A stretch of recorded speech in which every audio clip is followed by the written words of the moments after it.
This is Kevin Laroy, and you're watching Kendall Talks.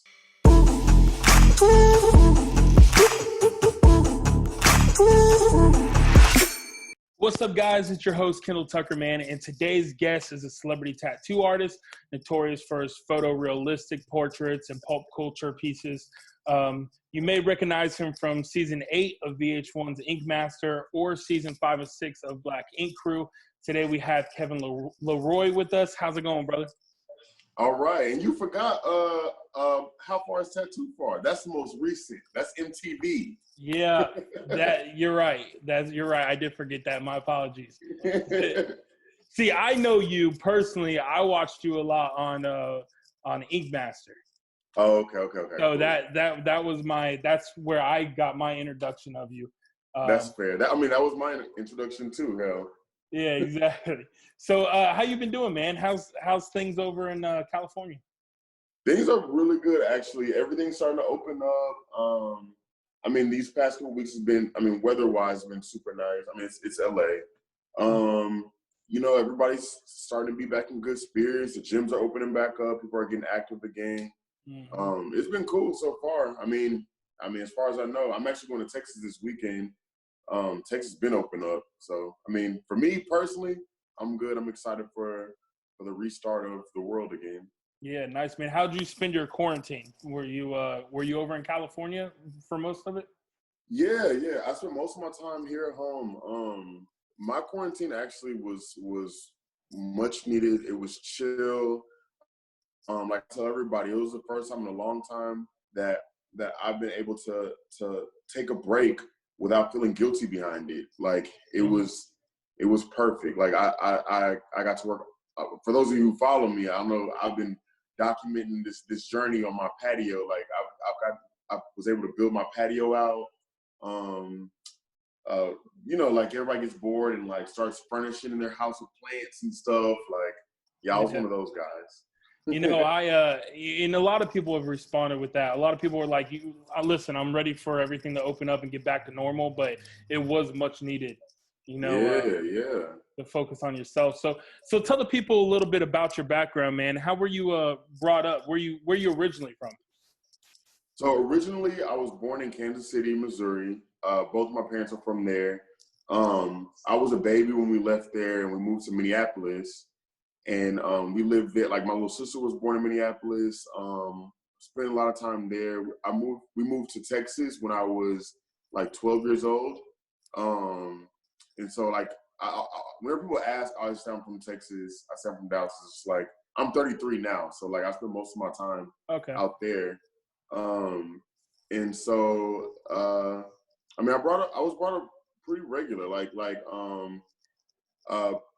Family was, I have mom and dad, they were together off again, on again. Was an artist all my life. Started tattooing when I was 19, straight out of high school. It was crazy. I was working by myself, like out of the house for a really long time. And then finally started taking tattooing serious. And once I started taking it serious, like when it became about the art and not about just making money, a bunch of doors open. Like I started working in my first shop. Like a couple years later, Ink Master randomly emailed me. I like just checked my email one day and it was like email from a casting director, like asked if I'd be interested in being on the show. Started doing interviews for that and got on the show, and everything honestly just went from there. It was like everything was just back to back. Like right after we finished our season, our season of Ink Master was like the biggest season that they've had so far. Out of like, I think they're on like season 11 maybe now. We started with 30 people and I did pretty good. And I know I got a lot of feathers ruffled and I ruffled a lot of feathers, which ultimately landed me a spot on Black Ink Crew. They hit me up before we even finished our season and was like, they wanted me to come out, and I went out and did that for a couple years. And then and I don't know if you guys watched that show, but that became a lot for me, just emotionally and spiritually. It was just reality TV, like that kind of reality TV it's difficult. Yeah, I can imagine. Yeah, a lot of people see it as like this glamorous job, which it is. Like, you get a lot of perks being on a show like that, but it's taxing, you know. And for me, it just got to a point where like it was just like, what's more important to me, you know. And so yeah, I had to give it up. And luckily, I do like the TV aspect of things. I'm not gonna lie. But luckily, I had the MTV show, the How Far Is That Too Far. They hit me up before I decided to leave Black Ink Crew, so that was cool. So that's what I've been doing for the last couple of years. Is that show there? Yeah. Now, is tattooing something you knew you always wanted to do? So it's crazy because like the first time I ever had the thought, I was like in the 10th grade, because I was in high school, and like, you know, you see like the older kids starting to get tattooed, probably illegally, but you know, they were all getting tattooed and shit, and like people come to me because they knew I could draw, and like, hey, I had this idea, can you draw it up for my tattoo artist? And I was like, damn, like, that would be tight to do. And I remember when I was like in the 11th grade, I went to a tattoo shop and was trying to get an apprenticeship, just see if I could just like be in that space. Yeah. And they told me I was too young, and or they just told me I was in two shops. One told me I was too young. The other one was just like, they're not trying to hire anybody right now. And then even after I graduated, I went to a couple shops and wanted to work, and then they told me flat out no. And so it was just like, all right, dreams kind of crushed. And then it got brought back again by this guy who I was getting tattooed by, who randomly asked me if I wanted to come and work with him. He was like, yeah, I know you can draw, like, you should come work with me. And I was like, all right, fuck it. The next day, did my first tattoo the next day. Just went from there. Oh, cool. Do you remember the first person that you ever tattooed? Yes, her name was Jessica Turner. We used to work together. It was like this little skinny, crazy white girl that used to work with the movie theater. She was my homie. Like, I told her, because she used to tattoo. She was tattooed with like little fucked up, like, you know, you take the motor from like a little personal fan. Yeah. Like make like a little jailhouse tattoo machine. Like, Jessica, she was tight. And I told her I was tattooing, and she was like, oh, dope. She was like, tattoo me. And I was like, all right, you get my first one. So we did a little skull and crossbones on her wrist. And I thought it came out pretty cool. But after a while seeing it, I was like, oh shit, it's just faded. It's faded as fuck. But how nervous were you to do your first tattoo, knowing like, oh man, this is permanent? Yeah, and it's crazy. I actually wasn't even nervous. In my head, I was like, I've been drawing my whole life. This should be easy. Like, she's drawn on her wrist. I thought it was gonna be easy. And then I realized, like, oh, it's not easy. And that was the biggest thing for me, was like trying to like build that bridge between what I can do on paper and what I should be able to do on skin. Gotcha. But she still has it today too. She still has that tattoo. That's cool, man. Now, what's your favorite thing to tattoo? Portraits, roses. That's typically where I stay in. I mean, I've tattooed literally just about everything. But I like to stay in the wheelhouse of like realism. So like, I mean, people know me for my portraits and roses, but anything realistic. Like, you could bring me a picture of this fucking wine bottle. You know what I'm saying? That's like, okay, I'll tattoo that as realistic as possible on you. Gotcha. Very cool. Yeah. Now, for a newbie that has no tattoos like myself, but wants to go get one, where do you recommend your first tattoo be? I would say somewhere that can be covered, but also can still be visible. You know, if you want to, like, let's say your arms or legs, just because like, if it's something that maybe you may like, which very rarely happens, you know, you get something and you may not want it 10 years later, you can get it covered and it won't be crazy. You know what I'm saying? Like, you can get in a spot that can be covered. It's not too aggressive. But at the same time, like, if you get it, like, you get your first tattoo here on your back, you're going to forget about it. You will never see it again. Like, I have a tattoo on my shoulder. I forget it's there until someone brings it up. Yeah. Yeah. So I tell people, like, your first one, especially like here, is a pretty good spot. It's easy. It doesn't really hurt. Yeah. Okay, cool. Very cool. I was wondering, like, where would be the most or the least painful area that you recommend? The least painful, a good way to gauge it is like wherever the sun hits you, for the most part, excluding like your hands. Yeah. Wherever the sun hits you, typically is a pretty easy place to get tattooed. Like your arms, your legs, most part of your legs, like those are pretty easy parts. Cool.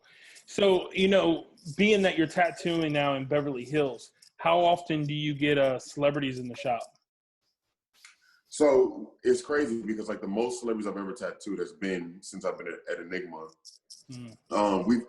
So between everybody at our shop all has like their own clientele, their own reputation in their own right, Yeah. Like we've had fucking Nicki Minaj come to our shop. We've had Bryson Tiller, all types of athletes. Like so many people have come to our shop.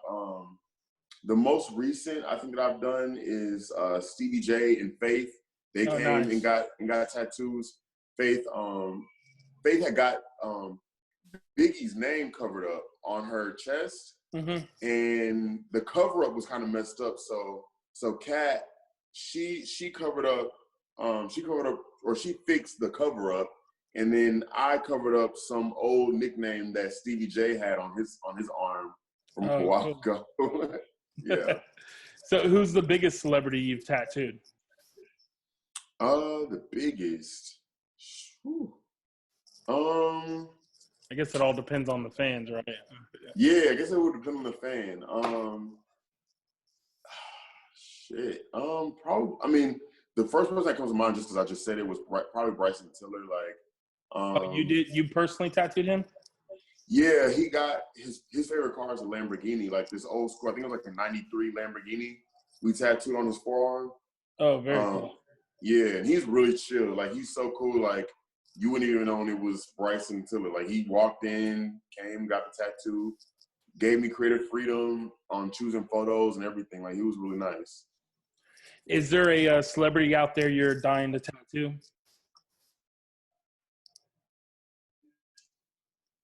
Oh, you broke up a little bit.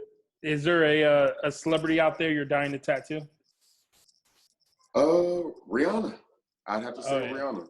Yeah, Rihanna is like, even though all her tattoos are like small and like placed all over, she's a person who like is known for getting tatted. You know what I mean? Like, yeah, she's one of those people who kind of like helped normalize tattoos. She'd be somebody who I want to tattoo. Her, or I'll say Cardi. I love Cardi too. Cardi's someone who like, especially more recently, like she's gotten her old tattoos fixed and added some dope stuff like more recently. That's like good work. Cause like celebrities have a reputation of getting bad tattoos. You have all the money. Yeah, you have all the money, all the resources in the world, but you still somehow manage to get a fucked up tattoo. Cardi, she got something good. So like I would want to add to her collection. I noticed that with Justin Bieber. I watched this video and it showed all his bad tattoos, and it's like, whoa. Like, yeah, athletes, like so many celebrities, and I'll just base on maybe they just don't know about tattoos, I guess. But I mean, somebody around you should know that we can get you something better. Yeah, definitely. What's been your favorite tattoo you've done? Do you have a favorite? Yeah. So I have this rose. So like it's my favorite tattoo only because I was so intimidated to do it. I do, like I said, I do color realism. And in the realm of like doing color realism, doing subject matters that are like white, like let's say a white rose, are pretty like difficult to do.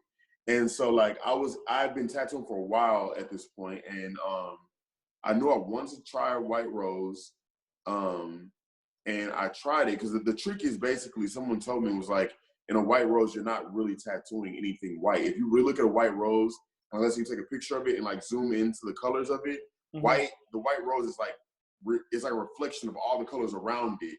You know what I mean? And all the colors make it look white. And so that was like a weird like brain fuck, but yeah, it was. Yeah, but I ended up doing it, and it took me about 8 hours to tattoo this rose that typically would take me like an hour and a half, but it came out to be literally my favorite tattoo I've ever done. That's awesome. And Yeah. that was on a guy or a girl or? A guy, yeah. He got it tattooed under a portrait of his grandmother. Oh, very cool. Very Yeah. cool. Now, I know we kind of touched on it already, but I first heard of you, like I said, watching Ink Master. And your season that you had was actually the first season I ever watched of Ink Master. I was scrolling through the TV and it was the first episode and I was like, never watched this before. And I watched it and I was like instantly hooked to the show. I was like, oh wow, this is pretty cool. So yeah, your season was actually the first season I watched. So with you being on Ink Master and Black Ink Crew, I know you and the newest one, How Far is Tattoo Far, which show has been the most fun to be a part of? The most fun would be How Far is Tattoo Far, because all three of them have a different word I would use. Fun, I would say How Far is Tattoo Far on MTV, because it's like, it's not a competition, it's not drama, it's solely just like, we're gonna make some fun tattoos in a fun environment and make fun of them, you know? So yeah, that show for sure, like we've gotten some fucking good laughs on that show. Yeah, I've watched a lot of the, you know, the highlights and stuff they put on YouTube of the show and stuff. And it's insane. There's some pretty funny ones. It's insane. It's insane. Yeah, have you sat there and tattooed on that show and been like, oh my gosh? No, literally. And it's crazy because like they put a lot of like power in the tattooers, because it's like, it's basically like these two people come onto the show and like you kind of get a sheet of like what their relationship is. Like this is maybe the day before, you get a sheet of what their relationship is and what one person is trying to convey to the next person. So as an artist, you are assigned this specific story and you get a day to basically design this tattoo. You know what I mean? So basically, from my mindset, I'm like, I want this shit to go viral. You know what I'm saying? Like I want this shit to be like some crazy shit. And so like I'm always trying to think out the box. I'm always trying to make it some wow factor tattoo, and just praying that the person agrees to it. And every single time they always say like, yeah, that's what I want. That's what I want that person to get. Yep, let's do it. And so it just becomes like this fun, like, oh shit, I can't believe I'm about to actually tattoo this on somebody. Like, I tattooed a guy fucking his car. Like, who can say that? Who can say they tattooed some shit like that? So like, yeah, it's fun. I think I've seen on YouTube that you were also part of a proposal that happened on that show. Oh yeah. A guy proposed to, that's how he proposed. It was like, will you marry me, on the girl's arm. Yeah, with the skyline. With the skyline, yep. Yeah. So it's like not always crazy. Sometimes we get some sweet moments like that. But barely, but not often. You know, just to try to balance it out a little bit. Yeah. So if you were not tattooing, what do you think you would be doing? You know what's so crazy? I always tell people, if I weren't a tattoo artist, I'll probably be a bartender. Oh yeah. Unless that's super random, but like growing up, I've always like felt like, oh, I like that. That seems like a fun job.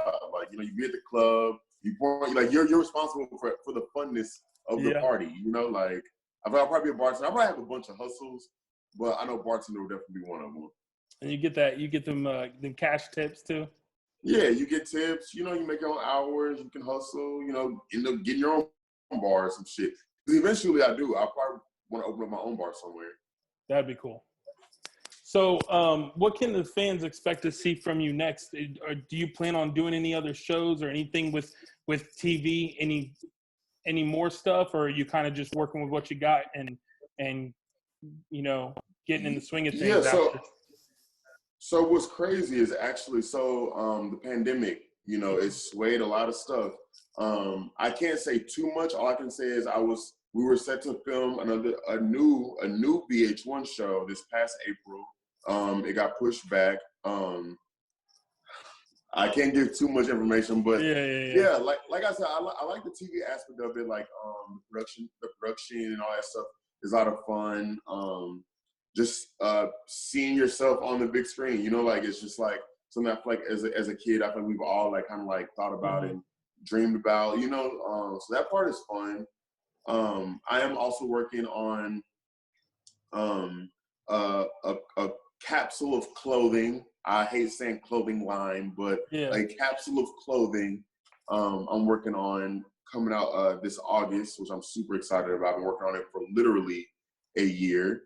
COVID has kind of pushed that back a little bit too.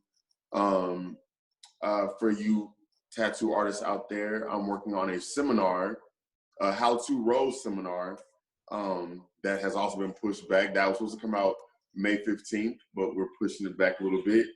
There's a few things that I'm super excited about. COVID is actually, even though it postponed a lot of stuff, it's giving me the opportunity to kind of iron stuff out and make sure that everything's the way I want it to be.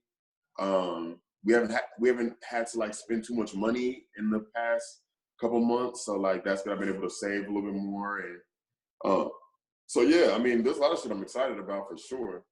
Very cool, man. Now the clothing that you'll be doing, will that be designs drawn up by you? Yeah, everything designed by me. So a lot of people don't know that too. I actually went to school. I went to college for fashion design. This is like early on in my tattoo career. Like I was like tattooing to put myself through school. And it was a certain point where I took tattooing a lot more serious. By this time I had already moved to New York, to pursue fashion. And in that time, I was working for Billionaire Boys Club, and I was like trying to, get up ahead in for that company.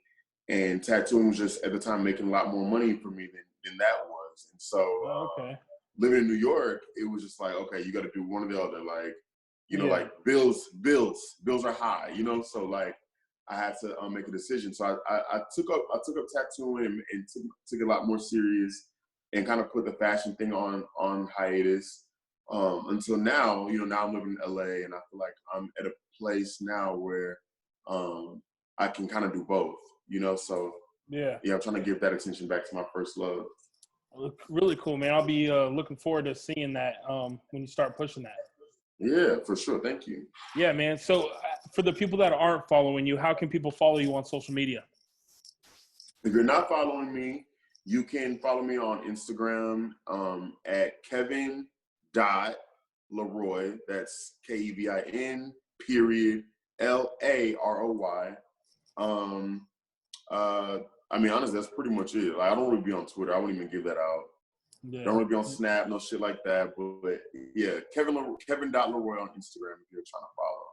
That's why I am. I'm more of an IG guy than anything too. So I feel you on that. Yeah, it's Instagram. Anything else, I don't want to make it confusing. So it's like Instagram. Well, Kevin, man, I appreciate you sitting down with me, and hopefully we can do it in person in the near future. And who knows, maybe one day you can give me a tat. Yeah, for sure. Look, I'm gonna go get a drink or something. But yeah, I appreciate you too, Kendall.